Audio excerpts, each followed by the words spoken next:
বিল্লাহি মিনাশ শাইতানির রাজীম। চলো শুরু করি আজকের ভিডিও। আসসালামু আলাইকুম মৌলভী সাহেব। ওয়ালাইকুম আসসালাম। সবাই একত্রিত আমার কাছে একসাথে। রোজা রাখছি কিন্তু শয়তানের ধোঁকা থেকে বাঁচতে পারছি না। আপনারা তো বলেন রমজান মাসে নাকি সব শয়তান বন্দি থাকে। রমজান মাসে শয়তান বন্দি থাকে ঠিকই, কিন্তু নিজেদের নফস থাকে মুক্ত।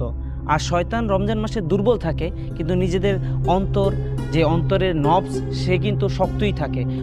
এই হুজুর দিয়ে ওকে ভালো বানাই ফেলাইবে, চল হুজুরে যাই, এই ধোকা দেই। আর একটা কথা সবসময় মনে রাখবেন, যখনই বেশি শয়তানের অসওয়াসা বা ধোকাতে পড়ে যাবেন বা অনুভব করতেছেন, তখনই পড়ে নেবেন আউযু বিল্লাহি মিনাশ শাইতানির রাজীম।